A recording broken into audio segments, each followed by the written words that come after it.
ঈদ শব্দটা শুনলেই কেমন যেন একটা আনন্দ আনন্দ ভাব চলে আসে আর কি। ঈদ মানে আনন্দ, ঈদ মানে খুশি, ঈদ মানে শুভেচ্ছা বিনিময়, ঈদ মানে বন্ধুদের সাথে বেড়াতে যাওয়া, আত্মীয়দের সাথে যোগাযোগ করা, এই বিষয়গুলো একেবারে জড়িত। আসলে ঈদ শব্দটির দুইটি অর্থ হয়ে থাকে। ঈদ শব্দের অর্থ যেমনি আনন্দ, আবার ঈদ মানে যেটা বারবার ফিরে আসে।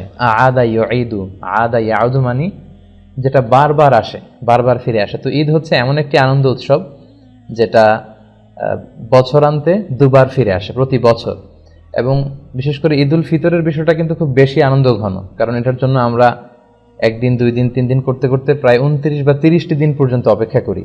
এজন্য বিষ্ণু সাল্লাল্লাহু আলাইহি ওয়াসাল্লাম বলেছেন যে লিসাইমি ফারহাতান, ফারহাতুন ইনদা ফিত্রি ওয়া ফারহাতুন ইনদা লিকাই রাব্বি। যারা সিয়াম পালন করে তাদের জন্য দুটি আনন্দের বিষয়। এক হচ্ছে তারা যখন 29 দিন বা 30 দিন রোজা রেখে তারপরে শাওয়ালের 1 তারিখে যখন তারা খাবার গ্রহণের মধ্য দিয়ে ঈদ পালন করে, এটা একটা আনন্দ। আর দ্বিতীয় আনন্দ in the day of judgement, আখিরাতে সে আনন্দের জন্য আমরা অপেক্ষা করছি, সেটা হচ্ছে ইনদা লিকাই রাব্বিহি, মিটিং উইথ আওয়ার লর্ড, আমাদের প্রভুর সাথে সাক্ষাৎ, আল্লাহর সাথে সাক্ষাৎ। এই দুটো আনন্দ, আগামীকাল একটা আনন্দ আমরা করব, আবার আল্লাহর সাথে যখন সাক্ষাৎ হবে সেটা হবে আমাদের জন্য, একজন প্র্যাকটিসিং বিলিভার, প্র্যাকটিসিং মুসলিমের জন্য সবচেয়ে বড় আনন্দ যে আমরা আমাদের স্রষ্টার সাথে সাক্ষাৎ করব। তো এই ঈদটা হচ্ছে আমাদের the biggest carnival and festival of Muslim community. মুসলিম বিশ্বের সবচেয়ে বড় উৎসব, আনন্দ উৎসব বলা যায়, ধর্মীয় উৎসব বলা যায়, সবচেয়ে বড় কার্নিভাল, সবচেয়ে বড় ফেস্টিভ্যাল। এর চেয়ে বড় কোনো উৎসব কিন্তু গোটা মুসলিম বিশ্বে আর দেখা যায় না। তো ঈদের এই আনন্দ বা ঈদ উদযাপনের ইতিহাসটা কোত্থেকে শুরু হলো, আমরা যদি সেখান থেকে একটু শুরু করি তাহলে মুসনাদে আহমদ ইবনে হাম্বালের একটা হাদিসকে কোট করা যায়। আনাস ইবনে মালিক রাদিয়াল্লাহু আনহু, খাদিম রাসূলুল্লাহ, তিনি বর্ণনা করেছেন যে রাসূল সাল্লাল্লাহু আলাইহি ওয়াসাল্লাম যখন মক্কা থেকে মাইগ্রেট করে মদিনায় আসলেন, এসে দেখলেন যে আউস খাজরাজের লোকেরা তারা বছরের 2টি দিনে খুব আনন্দ উৎসব করে, খেলাধুলা করে। রাসূল সাল্লাল্লাহু আলাইহি ওয়াসাল্লাম তাদের জিজ্ঞেস করলেন, মা হাদান আল ইয়াউমান, এই 2টি দিন এগুলো কিসের দিন? তখন তারা বলল, কুন্না নালআবু ফিহিমা ফিল জাহিলিয়া, আমরা জাহিলি যুগে এই 2 দিনে খুব আনন্দ উৎসব করতাম, খেলাধুলা করতাম, উৎসব করতাম, তারই ধারাবাহিকতায় আমরা এটা করি। তখন বিষ্ণু সাল্লাল্লাহু আলাইহি ওয়াসাল্লাম বললেন, ইন্নাল্লাহা কদ আবদালাকুম বিহিমা খায়রাম মিনহুমা, আল্লাহ তোমাদের জন্য এই 2টা দিনের চেয়ে আরো শ্রেষ্ঠ 2টা দিন দিয়ে এই 2টা দিনকে চেঞ্জ করে দিয়েছেন। এই দিনে তোমাদের আনন্দ করা লাগবে না, তোমাদের জন্য আল্লাহ স্পেশাল 2টা দিন উৎসবের জন্য গিফট পাঠিয়েছেন। সেটা হচ্ছে, একটা হচ্ছে ঈদুল ফিতর আর একটা হচ্ছে ঈদুল আদহা, অর্থাৎ শাওয়ালের 1 তারিখে তোমরা আনন্দ উৎসব করবে, আর একটা হচ্ছে জিলহজের 10 তারিখ, আরাফার দিনের পরে হজ পালন শেষে 10 তারিখে আমরা কোরবানি করার মধ্য দিয়ে যে উৎসবটা করি সেটা হচ্ছে ঈদুল আদহা। তো এই জন্য এই দিনটাকে বলা হয় আল মেহেরজান আল ইসলামী, মানে মুসলিম বিশ্বের সবচেয়ে বড় অনুষ্ঠান। ইয়াউমু আকলিন ওয়া শুরবিন ওয়া বিআলিন ওয়া ফারাহিন ওয়া সুরুর, এই দিনটা হচ্ছে আনন্দের দিন, শুভেচ্ছা বিনিময়ের দিন, খাবার দাবার এগুলো করবার দিন। তো ইসলামে আসলে 2টি সিচুয়েশনে একটু বেশি উৎসব করার ফ্লেক্সিবিলিটি দেওয়া হয়েছে। এক হচ্ছে বিয়ের উৎসবে, বিয়েতে বিষ্ণু সাল্লাল্লাহু আলাইহি ওয়াসাল্লাম বলেছেন আলিনুন নিকাহ বিদ-দুফুফ, বিয়ের অনুষ্ঠানটা দফের ব্যান্ড পার্টি করে জানিয়ে দাও। দফ আর ঢোলের মূল পার্থক্য হচ্ছে ঢোলের 2 দিকে আটকানো থাকে, আর দফের একদিকে আটকানো, একদিক খোলা। এবং বিষ্ণু মক্কা থেকে মদিনায় হিজরত করে এসেছেন, মদিনাবাসীরা সানিয়াতুল ওয়াদা নামক জায়গায় দফ নিয়ে বিশ্বনবীকে ওয়েলকাম করেছেন আর পড়েছিলেন তলা আল বাদরু আলাইনা মিন সানিয়াতুল ওয়াদা। তো এই বিয়ের অনুষ্ঠান আর ঈদের অনুষ্ঠানে বিষ্ণু সাল্লাল্লাহু আলাইহি ওয়াসাল্লাম এই আনন্দ উৎসবের কথাগুলো বলেছেন। আমরা যদি সহিহ বুখারীর একটি ন্যারেশনকে এখানে কোট করি, আমরা দেখব যে বিষ্ণু সাল্লাল্লাহু আলাইহি ওয়াসাল্লাম ঈদের দিন মসজিদে নববীর পাশে সুদানি, মানে কালো রঙের যে সাহাবারা, কালো চামড়ার, তাদেরকে খেলাধুলা করার পারমিশন দিয়েছেন। কেন ইমাজিন, মসজিদে নববী, one of the holy mosque in Islam, মসজিদে নবীর পাশে তারা তীর দিয়ে, বল্লম দিয়ে তারা খেলাধুলা করছিল। তো তখন মা আয়েশাকে বিষ্ণু সাল্লাল্লাহু আলাইহি ওয়াসাল্লাম জিজ্ঞেস করলেন, তাশতাহিন তানজুরিন, আয়েশা তুমি কি খেলা দেখতে চাও? মা আয়েশা বললেন, হ্যাঁ দেখতে চাই। তো বিশ্বনবী তো দেখতে পারবেন, কিন্তু মা আয়েশা তো পর্দা করে যেতে হবে। তো বিষ্ণু সাল্লাল্লাহু আলাইহি ওয়াসাল্লাম বললেন, তুমি আমার কাঁধে ওঠো। মা আয়েশাকে উনি কাঁধে তুললেন। হাদিসের বর্ণনা এসেছে মা আয়েশার থুতনি বিশ্বনবীর এই কাঁধে, আর মা আয়েশার গালের সাথে বিশ্বনবীর গাল লেগে আছে। ওনাকে কাঁধে তুলে বিষ্ণু সাল্লাল্লাহু আলাইহি ওয়াসাল্লাম ঘরের পর্দাটা একটু ফাঁকা করে দিলেন, ওখান দিয়ে মা আয়েশা খেলা দেখতে লাগলেন। ইভেন বিষ্ণুনবী খেলা দেখতে দেখতে এতটা এক্সাইটেড হয়ে যাচ্ছিলেন, বিষ্ণু সাল্লাল্লাহু আলাইহি ওয়াসাল্লাম বলতেছিলেন, দুনা কুমিয়া বানি আরফাদা, এই এদিক দিয়ে মারো, এই এদিক দিয়ে খেলো, এদিক দিয়ে খেলো। আমরা অনেক সময় এরকম করি যে এই গোল এদিক দিয়ে দাও, এই ছক্কা টাইপের মারো। রাসূল সাল্লাল্লাহু আলাইহি ওয়াসাল্লামও তাদের সাথে কিন্তু টেক পার্ট করছিলেন, অংশগ্রহণ করছিলেন, এবং মা আয়েশাকে নিয়ে তিনি খেলা এনজয় করছিলেন। তো সম্মানিত শুধু এতে করে এই হাদিস থেকে যেটা প্রমাণিত হয় যে ঈদের দিন একটু খেলাধুলা, একটু আনন্দ উৎসব, একটু দফ বাজানো যদি সুযোগ হয়, এটা হতে পারে। অল্প বয়সী ছেলে মেয়েরা ওরা একটু নাচ গান করবে, গাইবে, ইসলামী নাশিদ গাইবে, দফ বাজাবে, এটা হতে পারে। কিন্তু আবার ম্যাচিউর ছেলে মেয়েরা তারা আবার ফ্রি মিক্সিং করা, এটা করা যাবে না, যেটাতে ফিতনার সম্ভাবনা আছে। ছোট্ট ছেলে মেয়েরা একটু গান করলো, একটু নাচ করলো, দফ বাজালো, এটা হতে পারে। এটার প্রমাণ হচ্ছে বুখারীর আরেকটা বর্ণনায় বিষ্ণু সাল্লাল্লাহু আলাইহি ওয়াসাল্লাম একবার ঈদের দিন নামাজ শেষে এসে মা আয়েশার ঘরে শুয়ে আছেন। তখন আনসারি দুটো ছোট্ট মেয়ে দফ নিয়ে এসে বোয়াজ যুদ্ধের নাশিদ গাচ্ছিল। বোয়াজ হচ্ছে আউস এবং খাজরাজ গোত্রের মধ্যে সর্বশেষ যে যুদ্ধটা হয়, তো ওই যুদ্ধের কবিতার গানগুলো তার গাচ্ছিল আর দফ বাজাচ্ছিল। ঠিক ওই মুহূর্তে আবু বকর ঘরে ঢুকে পড়লেন। সেদিন আবু বকর ঢুকে উনি খুব রেগে গেলেন, রেগে ছোট্ট মেয়ে দুটার ঘর থেকে বের করে দিবেন এরকম একটা অবস্থা। বিষ্ণু সাল্লাল্লাহু আলাইহি ওয়াসাল্লাম বললেন, দা আহু ইয়া আবু বকর, ছেড়ে দাও না, রাখো। আবু বকর কিছু বলো না, কারণ ইন্না লিকুল্লি কওমিন ঈদ ওয়া হাযা ঈদুনা, সব জাতির একটা আনন্দের পর্ব থাকে, উৎসব থাকে, আর আজকের দিনটা আমাদের আনন্দের দিন। মা আয়েশাকে নিয়ে খেলা দেখা, বল্লম খেলা, তীর খেলা দেখা, এবং এই যে ছোট্ট বাচ্চা দুটোকে দাফ বাজানোর পারমিশন দেয়া, এই হাদিসগুলো কিন্তু প্রমাণ করে যে ঈদের দিনে একটু খেলাধুলা, একটু আনন্দ উৎসব, শুভেচ্ছা বিনিময় এটা করা যেতে পারে এবং এটা করাই উচিত। তো সম্মানিত শুধু আমরা একেবারে রমাদান কাটাতে কাটাতে একেবারে শেষ পর্যায়ে চলে এসেছি। আমরা আল্লাহর কাছে কামনা করি যে আমরা এই রমাদানে যে ইবাদতগুলো করলাম আল্লাহ যেন সেগুলো কবুল করে। তো এই পর্যায়ে আমি আপনাদের সাথে শেয়ার করতে চাই যে ঈদের দিনের সুন্নাহগুলো কি। ঈদুল ফিতর আসলে সাহাবারা কি করতেন, আল্লাহ রাসূল কি করতে বলেছেন, সেদিকে আমরা যাই। ঈদুল ফিতরের সর্বপ্রথম যে কথা সেটি হচ্ছে তাকবীর দেওয়া। বিষ্ণু বলেছেন ওয়াজাইয়িনু আ'য়াদাকুম বিত-তাকবীর, তোমরা তাকবীর দিয়ে ঈদের সৌন্দর্যকে বাড়াও। তার মানে ঈদের সাথে কিন্তু তাকবীরের একটা ওতপ্রোত সম্পর্ক আছে। এবং আল্লাহ বলছেন ওয়ালিতুকমিলুল ইদ্দাহ, রোজার আয়াতের পরে আল্লাহ বললেন তোমরা রোজার 29 দিন বা 30 দিন রোজা পালন করবে। তারপরে ওয়ালিতুকাব্বিরুল্লাহ, তোমরা আল্লাহর তাকবীর দিবে। কেন? আলামা হাদাকুম, এই যে আল্লাহ তোমাদের হেদায়েত দিয়েছেন, 30 দিন সিয়াম পালনের তৌফিক দিয়েছেন, এটার শুকরিয়া স্বরূপ তোমরা তাকবীর দিবে। তো আমাদের বাংলাদেশে তাকবীর দেয়, আমাদের দেশের এখানে তাকবীরের একটু পার্থক্য আপনারা হয়তো দেখেছেন। বাংলাদেশে 2 বার আল্লাহু আকবার, এরপর লা ইলাহা ইল্লাল্লাহ, আবার 2 বার আল্লাহু আকবার, এরপর ওয়ালিল্লাহিল হামদ। এখানে ওরা 3 বার আল্লাহু আকবার বলে। আরব বিশ্ব আমরা দেখেছি একটা স্পেশাল সুরে ওরা পড়ে, ওরা এভাবে পড়ে আল্লাহু আকবার আল্লাহু আকবার আল্লাহু আকবার লা ইলাহা ইল্লাল্লাহু আল্লাহু আকবার আল্লাহু আকবার ওয়ালিল্লাহিল হামদ। ঈদুল ফিতরের তাকবীর হচ্ছে মাগরিবের আজানের পর থেকে। এই যে রাতটা আসছে এটাই মূলত ঈদের রাত। কালকে যে রাত এটা কিন্তু ঈদের পরের দিনের রাত, আরবিতে রাত আগে আসে। তো মাগরিবের পর থেকে আমরা তাকবীর শুরু করব ঈদের সালাত পর্যন্ত, দ্যাটস ইট, তাকবীর শেষ। কিন্তু ঈদুল আজহাতে আবার 9 তারিখ ফজর থেকে শুরু করে 13 তারিখ আসর পর্যন্ত 5 দিন আইয়ামুত তাশরিকে তাকবীর দিতে হয়। আল্লাহ বলেছেন যে অলি রাব্বিকা ফাকাব্বির, গ্লোরিফাই দ্য অ্যাট্রিবিউটস অফ আল্লাহ, আল্লাহর মহানতের ঘোষণা দাও, তিনি যে সবচেয়ে বড়। তাকবীরের মধ্য দিয়ে মূলত কিন্তু আমরা আল্লাহ যে সবচেয়ে বড় এবং সবচেয়ে পাওয়ারফুল এটার ঘোষণা দেয়। আল্লাহু আকবার মানে হচ্ছে আল্লাহ সবচেয়ে বড়, আল্লাহ সবচেয়ে মহান। তো প্রথম কাজ হচ্ছে আমরা তাকবীর দিব ইনশাআল্লাহ। দ্বিতীয় দায়িত্ব হচ্ছে সাদাকাতুল ফিতর। সিয়াম পালনের পরে সাদাকাতুল ফিতর আদায় করতে হয়। বিষ্ণু সাল্লাল্লাহু আলাইহি ওয়াসাল্লাম বলেছেন এটা সিগনিফিকেন্স 2টা। এক হচ্ছে তুহরাতান লিস-সাইম, রোজা রাখতে যে অনেক সময় আমরা অন্যায় করে ফেলেছি, মিথ্যা বলেছি, গীবত টিবত হয়তো করে ফেলেছি, এগুলো যাতে মাফ হয়ে যায়। 2 নম্বর সিগনিফিকেন্স হচ্ছে তু'মাতান লিল মাসাকিন, যাতে মিসকিনরাও কিছু খেতে পারে। আমরা পায়েস খাবো, ফিন্নি খাবো, সেমাই খাবো, কিন্তু যারা সুবিধা বঞ্চিত তারা কিছুই খাবে না। এটা আসলে ঈদের শেয়ারিংটা ওইভাবে হয় না, বরং তারাও যাতে কিছু শেয়ার করতে পারে, খেতে পারে, এজন্য মূলত।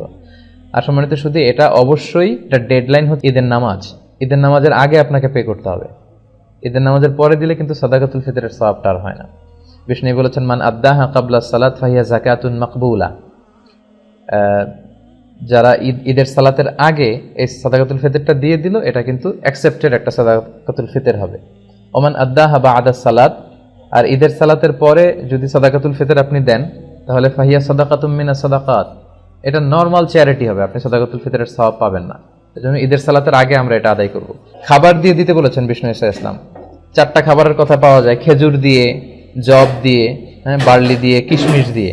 তো এক্ষেত্রে বাংলাদেশে ইদানিং একটা বিষয় আমি খুব দেখি যে টাকা দিয়ে দেয়া যাবে না, এরকম খুব মতভেদ লক্ষ্য করা যাচ্ছে। আচ্ছা, প্রকৃত সুন্নাহ হচ্ছে খাবার দিয়ে দেয়া। লেটস সে বাংলাদেশের মানুষের খাবার হচ্ছে চাল কিংবা ডাল, তো 1 সা বিষ্ণুনবী আদায় করতে বলেছেন, মানে 1 সা হচ্ছে বর্তমানের হিসাবে 3 কেজি 300 গ্রাম। তো আপনি 3 কেজি 300 গ্রাম চাল দিয়ে দিতে পারেন বা ডাল দিয়ে দিতে পারেন। এরপরে একটা সুন্নত হচ্ছে ঈদের দিন গোসল করা সকালে। বিশ্বনবী গোসল করেছেন কিনা এই মর্মে আমি পাইনি এভাবে, কিন্তু ইবনে ওমর উনি গোসল করতেন, ইবনে ওমর রাদিয়াল্লাহু আনহু। তো উনি গোসল করতেন, হয়তো উনি রাসূল সাল্লাল্লাহু আলাইহি ওয়াসাল্লামকে দেখেছেন গোসল করতে, এজন্য উনি করতেন। তো গোসল করাটা ঈদের দিন সুন্নাহ। এরপর লুবসু আহসানিস সিয়াব, আপনি নতুন কাপড় বা পাঞ্জাবি যদি থাকে এটা পরতে পারেন, আর নতুন কাপড় না থাকলে পুরাতন যেগুলো আছে এগুলো ধুয়ে আয়রন করে ওইটা পরতে পারেন। এরপর ঈদের দিন আরেকটি সুন্নাত হচ্ছে আত-তাতয়িব। তাতয়িব মানে হচ্ছে তিব ব্যবহার করা, সুগন্ধি, পারফিউম। এটা এমনি ব্যবহার করা সুন্নাহ। বিষ্ণু সাল্লাল্লাহু আলাইহি ওয়াসাল্লাম পারফিউম দিতেন, আমরা তো সাধারণত হাতের এই জায়গায় দেই না, আল্লাহ সাল্লাল্লাহু আলাইহি ওয়াসাল্লাম হাতের এইখানে দিতেন। এটার সিগনিফিকেন্স হচ্ছে উনি এখানে আতর ইউজ করে যার সাথে মুসাফা করতেন তার সাথে বিশ্বনবীর ব্যবহার করে আতরের ঘ্রাণ চলে যেত। সবার হাতে হাতে বিশ্বনবীর আতরের ঘ্রাণ। আর বিশ্বনবী মাথার এইভাবে সিঁথি করতেন, তো সিঁথি করে এইখানে আতর ঢেলে দিতেন, কপাল দিয়ে বেয়ে বেয়ে পড়তো। এই জন্য উনি যেখানে সেজদা দিতেন ওই সব জায়গায় আতরের ঘ্রাণ পাওয়া যেত।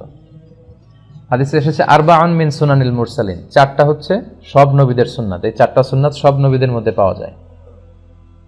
এক হচ্ছে খেতান, সব নবীরা সুন্নাতে খাতনা করেছেন। আর নিকা, সব নবীরা বিয়ে করেছেন, দু একজন ছাড়া। ইয়াহইয়া ঈসা আলাইহিস সালামের ব্যাপারে পাওয়া যায়, হয়তো বিয়ে করেননি। আর সিওয়াক, সব নবীরা মেসওয়াক করতেন। আল উতুর, সব নবীরা পারফিউম ইউজ করতেন। তো সুযোগ হলে আমরা পারফিউম ইউজ করবো ইনশাআল্লাহ। এরপরে হচ্ছে আল আকলু ক্বাবলাল খুরুজ আলা তামারাত আও গায়রিহা, ঈদের সালাতে যাওয়ার আগে আমরা খেজুর খেয়ে যদি সুযোগ হয় বেরোবো। তো ঈদুল ফিতরে যেটা হয়, মিষ্টি জাতীয় কিছু খেয়ে নামাজে যাওয়া সুন্নাত, কিন্তু ঈদুল আজহাতে আবার বিপরীত, ঈদুল আজহাতে কিছু না খেয়ে নামাজে যাওয়া সুন্নাত। কারণ ঈদুল আজহার সিকোয়েন্সটা আল্লাহ বলেছেন যে ফাসাল্লি লিরাব্বিকা ওয়ানহার, মানে আগে সালাত পড়বেন, তারপরে কুরবানি করবেন, তারপরে কুরবানির গোশত খাবেন বা কিছু খাবেন, মানে আসসালাতু আউওয়ালান আন-নাহর সানিয়ান ওয়াল আকলু সালিসান। কিন্তু ঈদুল ফিতরের সুন্নাহ হচ্ছে আপনি ঈদগাহে বা মসজিদে যাওয়ার আগে মিষ্টি জাতীয় কিছু খাবেন, খেজুর, চকলেট, ফিন্নি, পায়ের যদি মহল্লায় কেউ আপনাকে দাওয়াত করে আপনি হয়তো খাইলেন, মাঝে মাঝে কিন্তু অনেকে করে ইনভাইট করে সবাইকে। আচ্ছা গেল। এরপর একটা সুন্নাত হচ্ছে ঈদের দিনের আয-যাহাব মিন তরিক ওয়াল আউদা মিন তরিকিন আখার, এক রাস্তা দিয়ে ঈদগাহে যাওয়া, আরেক রাস্তা দিয়ে আসা। এটা হচ্ছে ইফ পসিবল, যদি সুযোগ হয়। এটার সিগনিফিকেন্স হচ্ছে হয়তো আপনি এই গলি দিয়ে গেলেন, এই গলি দিয়ে যারা বেরোচ্ছে সবার সাথে দেখা হলো, আবার আরেক গলি দিয়ে আরেক রাস্তা দিয়ে আসলেন, ওইখানকার আত্মীয় স্বজন ফ্রেন্ডসদের সাথে দেখা হলো, মানে অনেক মানুষের সাথে শুভেচ্ছা বিনিময়ের সুযোগটা হলো। ঈদের দিন তো আনন্দের দিন, আনন্দটা বেশি শেয়ার করার সুযোগ হচ্ছে এই কারণে। তো ইউআইতে যেটা দেখা যায়, আমরা বেলাল থেকে বের হয়ে ওই বাস স্টপ পের একটা জায়গা দিয়ে সাধারণত আসি। তো এখানেও যদি আপনি এটা মেনটেন করতে পারেন তাহলে সুন্নাতের সওয়াব ইনশাআল্লাহ আপনি পাবেন। এরপর ইস্তিসহাবুন নিসা ওয়াল আতফাল ওয়াস সিবিয়ান হাত্তাল হুইয়াদ, বিষ্ণু সাল্লাল্লাহু আলাইহি ওয়াসাল্লাম বলেছেন ঈদের নামাজে যখন তোমরা যাবে, নারীদেরকে, বাচ্চাদেরকে, ফ্যামিলির সবাইকে নিয়ে যাবে, কাউকে ঘরে রেখে যাবে না। কিন্তু দুর্ভাগ্যজনক হলেও সত্য, আমাদের দেশে এই পরিবেশটা এখনো গড়ে ওঠেনি। দু একটা জায়গায় হয়তো নারীদের ঈদের সালাতের সিকিউরিটির সাথে ব্যবস্থা রাখা হয়, কিন্তু পুরো দেশব্যাপী এটা আমাদের গড়ে ওঠেনি সচেতনতার অভাবে। আমাদের স্কলাররা মনে করেন যে ফিতনা হবে। ঈদের 2-3 দিন আগে শপিং মলগুলোতে হাঁটা যায় না নারীদের কারণে, তারপর রাস্তাঘাটে, তার পয়লা বৈশাখে আমাদের বোনরা ঠিকই সেলিব্রেট করে, বাট ঈদের ক্ষেত্রে কিন্তু ওনাদের বঞ্চিত করা হয়, বলা যে মসজিদে যাওয়া যাবে না, ফিতনা হবে। তো এটার ব্যাপারে সচেতনতা দরকার এবং তাদেরকে একটা সুন্দর সিকিউর প্লেস করে দেওয়া দরকার যাতে করে তারা যেতে পারে। বিশ্বনবী এটাকে এত গুরুত্বপূর্ণ বলেছেন, বিশ্বনবী বলেছেন হাত্তাল হুইয়াদ, মেনস্ট্রুয়েশনাল পিরিয়ড চলছে যে নারীদের, মাসিক, তারাও যাবে। কারণ তারা এটা থেকে বঞ্চিত হবে কেন? কারণ এত বড় গ্যাদারিং বছরে হয় 2টা, তখন খতিব সাহেব মুসলমানদের বিভিন্ন ক্রাইসিস, সমস্যা, সম্ভাবনা নিয়ে কথা বলবে, মোটিভেশনাল কথা বলবে, আমাদের মুসলমানদের কি সমস্যা যাচ্ছে, কি ক্রাইসিস আমরা পার করছি, হ্যাঁ, এই বিষয়গুলো নিয়ে বাৎসরিক একটা মোটিভেশনাল কথা ইমাম বলবেন। তো ওটার থেকে যদি আমাদের বোনেরা বঞ্চিত হয় তাহলে উম্মাটিক ডেভেলপমেন্টটা আমরা করবো কিভাবে? তো সবাইকে একসাথে করতে হবে, সবাই। এজন্যই বিশ্বনবী বলেছেন যে পিরিয়ড যাদের চলবে ওই নারীরাও আসতে হবে। এক মহিলা সাহাবী বললেন, ইয়া রাসূলুল্লাহ, আমাদের অনেকের হেজাব নেই, জেলবাব নেই, আমরা কিভাবে যাব? আল্লাহ রাসূল বললেন, তোমাদের যেই বোনের 2-3টা জেলবাব আছে তাদের কাছ থেকে বড় করে নিয়ে যাবা, যাদের 3টা আছে অন্যদেরকে ধার দিবা, নামাজের পরে আবার তোমাকে দিবে, তারপরেও আসবে। পিরিয়ড যাদের চলে তারা এসে ইয়াতাজিলনাল মুসাল্লা, যেহেতু পিরিয়ড চলছে ঈদগাহে ঢুকবে না, মসজিদে না ঢুকে মসজিদের বাইরে ওয়েটিং এরিয়াতে ওয়েট করবে, ঈদের আনন্দ তারা শেয়ার করবে। ওয়াশতারিকনা দাওয়াতাল মুসলিমিন, ইমাম সাহেবের দোয়া, মুসলমানদের দোয়াতে শরীক হবে। লেটস সে কালকে ইনশাআল্লাহ সকাল 7টার দিকে দেখা যাবে যে 8-10 হাজার লোক এখানে জড়ো হবে। তো শুধু যদি আমরা আসতাম, আমাদের বোনরা বা ভাবিরা যদি না আসে, তাহলে ঈদটা কেমন যেন মনে হচ্ছে যে পরিপূর্ণ হচ্ছে না। কিন্তু মেয়েরা মেয়েদের এরিয়াতে, ছেলেরা ছেলেদের এরিয়াতে যখন ঈদের শুভেচ্ছা বিনিময় করবে, মানে মনে হয় যে ভালোবাসা, সবাই মিলেমিশে একাকার। এটাই ঈদের মূল স্পিরিট বা সৌন্দর্য। তো এই জন্য এটার জন্য সচেতনতা বৃদ্ধি দরকার। বাংলাদেশে আপনারা এগুলো নিয়ে খুব বিনয়ের সাথে কৌশলী হয়ে কথা বলবেন, যাতে এরকম একটা পরিবেশ তৈরি হয়। আচ্ছা, এরপর হচ্ছে ঈদের নামাজ 2 রাকাত। এটা তো আমরা জানি না। 2 রাকাত, প্রথম রাকাতে 7 তাকবীর, দ্বিতীয় রাকাতে 5 তাকবীর, মোট 12টা তাকবীর দিয়ে আমাদের এখানে সালাত হয়। আর হানাফি স্কুল অফ থটে বা বাংলাদেশে যারা আপনারা শুনছেন, তো বাংলাদেশে সাধারণত আমরা 6 তাকবীর দেই, 3-3 করে। প্রথম রাকাতে 3 তাকবীর, দ্বিতীয় রাকাতে 3 তাকবীর। এটাও আপনি দিতে পারেন, এটা কোনো সমস্যা নেই। 7-5-12 তাকবীরও হবে, 3-3 করে 6 তাকবীর, এটাতেও কোনো সমস্যা নেই ইনশাআল্লাহ। আল্লাহ রাসূল সাল্লাল্লাহু আলাইহি ওয়াসাল্লাম প্রথম রাকাতে সূরাতুল আ'লা পড়তেন, সাব্বিহিসমা রাব্বিকাল আ'লা, আর দ্বিতীয় রাকাতে সূরাতুল গাশিয়া পড়তেন, হাল আতাকা হাদিসুল গাশিয়া। তবে এটা ম্যান্ডেটরি না, এটা অপশনাল। ইউএতে আমি যতবার সালাত পড়েছি, সাধারণত ইমাম এই 2টা সূরা দিয়ে পড়েছে। তারপর অনেক স্কলাররা বলে কোনো নির্দিষ্ট নামাজের জন্য নির্দিষ্ট সূরা ফিক্স করে দেয়া মাকরু। তো এটার ব্যাপারে বিভিন্ন ধরনের কথা আছে, তবে আপনি চাইলে পড়তে পারেন, আল্লাহ রাসূল যেহেতু পড়েছেন। এরপর হচ্ছে আল ইস্তিমতা ইলাল খুতবা বা'দা সালাহ, সালাতের পরে খুতবা শোনা। একটা খুতবা হয়, এই খুতবাটা শোনাও জরুরি। আর এই খুতবাগুলোকে আরো কনস্ট্রাকটিভ ওয়েতে, আরো ইফেক্টিভ ওয়েতে করা দরকার। যেটা আমি বলছিলাম যে বছরের the biggest carnival and festival of Muslim উম্মাহ, প্রায় 56টা দেশ একসাথে এইটা সেলিব্রেট করবে। সো আমাদের মুসলমানদের ক্রাইসিস, আমাদের সম্ভাবনা, আমাদের সমস্যা, এই সবগুলো কিন্তু জুমার খুতবায় একজন খাতিব ইনস্ট্রাক্ট করবে তার সারমনে। সো এটাকে এই স্পিরিট থেকে নিয়ে যদি আমরা খুতবাগুলো কাজে লাগাই, তাহলে কিন্তু সচেতনতাও বাড়বে। কারণ এত মানুষের গ্যাদারিং আসলে এত সহজে পাওয়া যায় না। এজন্য আমরা জুমার খুতবা শোনার চেষ্টা করবো ইনশাআল্লাহ। এটা শোনা হচ্ছে সুন্নাহ। আচ্ছা, খুতবার পরে কি হয়? কোলাকুলির পর্ব। আচ্ছা, খুতবার পরে হচ্ছে শুভেচ্ছা বিনিময়। সাহাবারা শুভেচ্ছা বিনিময় করার ক্ষেত্রে ওনারা পড়তেন তাকাব্বালাল্লাহু মিন্না ওয়া মিনকুম আজমাইন, আল্লাহ আমার থেকে, তোমার থেকে, আমাদের সবার থেকে কবুল করে নিক। কি কবুল করে নিক? এই যে 29টা বা 30টা রোজা যে রাখলাম, ইবাদত করলাম, কিয়ামুল লাইল করলাম, কোরআন খতম করলাম, এই সব ইবাদতগুলো আল্লাহ কবুল করে নিক। সহিহ সুন্নায় এই দোয়াটা পাওয়া যায়, এটা আমরা বলতে পারি। এটা ছাড়া আমাদের দেশে আমরা যেটা বলি ঈদ মুবারক, এটাও অনেক সুন্দর। আরব বিশ্বে বলে ঈদ সাঈদ। হ্যাঁ, তোমার দিনটা, ঈদটা শুভ হোক, আনন্দময় হোক, এদের মতো অনাবিল সুখ শান্তিতে সারা বছরটা তোমার কাটুক। এগুলো যে আমরা বলি কুল্লা আম ওয়া আনতুম বিখাইর, এটাও বলা যাবে। এক্ষেত্রে ইদানিং অনলাইনে দেখি অনেকেই বলে যে তাকাব্বালাল্লাহু মিন্না ওয়া মিনকুম ছাড়া কিছু বলা যাবে না। না, এত রিজিড হওয়াটা আসলে ঠিক না। খেয়াল রাখবেন, একটা হচ্ছে রিলিজিয়ন আর একটা হচ্ছে কালচার। ধর্ম আর কালচার দুইটাকে গুলিয়ে ফেলা যাবে না। আল ইসলামু লা ইয়ামনাউ আনিল আখযি আন আইয়ি শাইইন জাদিদ মা লাম ইখালিফ রূহাদ-দ্বীন। কোন দেশের তাদের ব্যক্তিগত কালচারে যদি কোনো ভালো জিনিস থাকে, ইসলাম সেটাকে উঠিয়ে দেয় না, ওটাকে এপ্রিসিয়েট করে। সো আমাদের বাঙালি মুসলমানদের কিছু আলাদা কালচার থাকতে পারে, যেটা হয়তো চায়নার উইগুর মুসলিমদের সাথে মিলবে না। চায়নার মুসলিমদের সাথে হয়তো মালয় মুসলিমদের অনেক ব্যক্তিগত কালচার থাকতে পারে, দেশীয়, এটা হয়তো মিলবে না। ইউরোপের মুসলমানদের হয়তো তাদের লোকালিটিতে কিছু কালচার থাকতে পারে, এটা হয়তো আমাদের সাথে যাবে না। এই সবগুলো কালচার যদি ইসলামের সাথে কন্ট্রাডিক্ট না করে, আমরা এগুলো নিতে পারি। আমাদের বাংলাদেশে ঈদ মুবারক বললে আমরা যে ভালোবাসাটা আসে, অন্য কোনো শব্দ দিয়ে আমরা এটা বলতে পারবো না। মানে ঈদ আসবে, ঈদ মুবারক বলবো না, এটা অসম্ভব। সো ঈদ মুবারক, ঈদ সাঈদ, এই জাতীয় যে কোনো সুন্দর সুন্দর শুভেচ্ছা বানিয়ে আপনি শেয়ার করতে পারেন, এতে কোনো সমস্যা নেই ইনশাআল্লাহ। এরপর অনেক স্কলাররা বলেছেন যে ঈদের দিনে কবর জিয়ারত করা মাকরুহ। তবে কারো যদি রীতিমতো অভ্যাস থাকে যে তিনি প্রতিদিনই করেন বা প্রায়ই করেন, সেক্ষেত্রে তারা বলেছেন সমস্যা নেই। তারা বলেছেন আনন্দের দিনে এরকম কষ্ট রিসিভ না করতে। তারা বলেছেন তাখসিসু জিয়ারাতিল কুবুর বিল আয়াদ, কেউ যদি ঈদের দিনের সাথে কবর জিয়ারতকে খাস করে তাহলে এটা মাকরুহ হবে। কিন্তু লাউ ইয়াজুরু কা আদাতিন ফালা বা'সা ফি, ইন জেনারেলি কেউ কবর জিয়ারত করলে এটাতে তেমন কোনো সমস্যা নেই। সর্বশেষ কথা, শাওয়ালেও কিন্তু কিছু সিয়াম আছে সম্মানিত ভাইরা, এটাকে বলে শাওয়ালের 6 রোজা। এবং আমাদের এই যে ইসলামাইজেশন কমিটির ভাইরা প্রতি বছরই তারা অ্যারেঞ্জ করে, যারা আপনারা চান রাখতে পারবেন। আবু আইয়ুব আল আনসারী রাদিয়াল্লাহু আনহুর বর্ণনা একটা হাদিস এসেছে, আল্লাহ রাসূল বলেন মান সামা রমাদানা সুম্মা আতবাআহু সিত্তাম মিন শাওয়ালিন কানা কাসিয়ামিদ দাহর।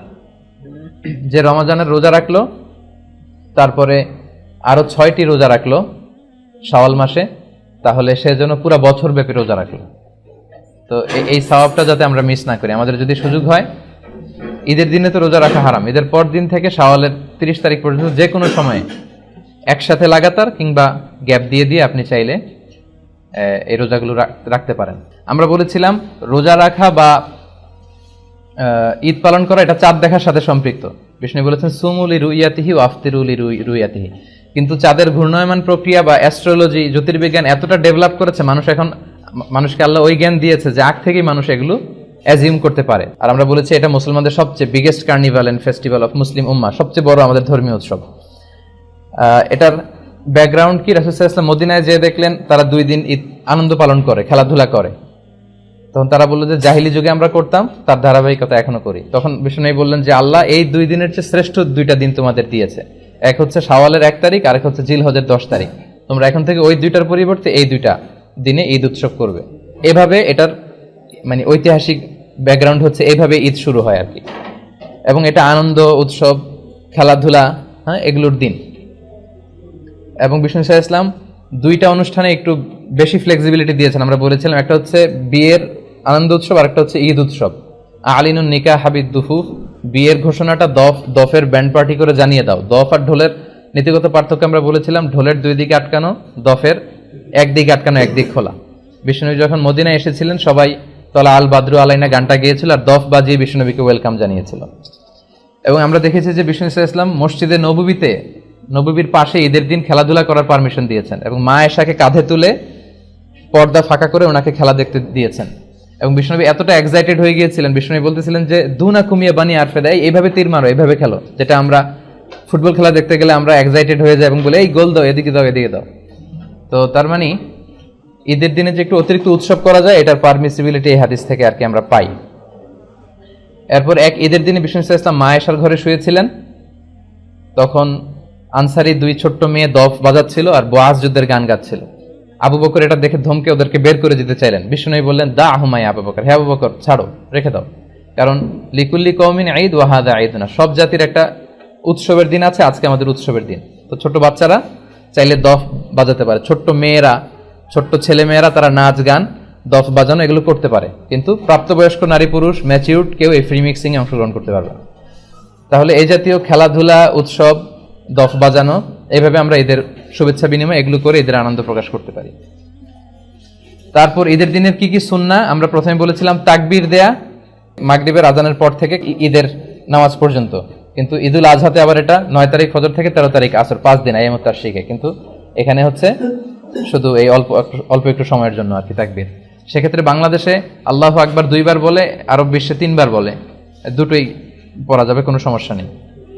ঈদের দিনে গোসল করা সুন্নাহ, সুন্দর কাপড় পরা সুন্নাহ, পারফিউম ইউজ করা সুন্নাহ, ঈদুল ফিতরে মিষ্টি জাতীয় কিছু খেয়ে যাওয়া সুন্নাহ, এক রাস্তা দিয়ে যাওয়া আরেক রাস্তা দিয়ে ফিরে আসা যদি সম্ভব হয় এটা সুন্নাহ। নারী পুরুষ সবাই ঈদগাহে যাবে, যাতে বড় গ্যাদারিং এ আনন্দে সবাই শরীক হতে পারে।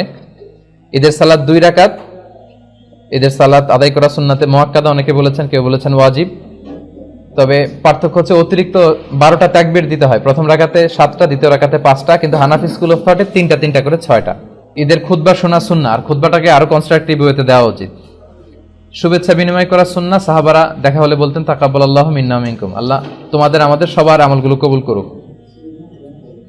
অনেক স্কলাররা বলেছেন ঈদের দিনে কবর জিয়ারত করা মাকরুহ। আর সর্বশেষ আমরা বলেছিলাম শাওয়ালে 6টা রোজা রাখা সুন্নাহ। রমজানের রোজার পরে যদি কেউ শাওয়ালের 6টা রোজা রাখে, তাহলে সারা বছর রোজা রাখলে যে সওয়াব হয়, এই সওয়াব আল্লাহ তাদেরকে দান করে। তো এই ছিল প্রিপারেশন ফর ঈদ ডে, এই বিষয়ের উপর আমার সংক্ষিপ্ত আলোচনা। যারা সময় নিয়ে শুনলেন তাদেরকে শুকরিয়া, আর অনলাইনে যারা আলোচনাটি শুনেছেন আপনারা শেয়ার করে দিয়ে ঈদের ব্যাপারে সচেতনতা বৃদ্ধি আপনারা করতে পারেন। আপনারা সবাই ভালো থাকবেন, সুস্থ থাকবেন।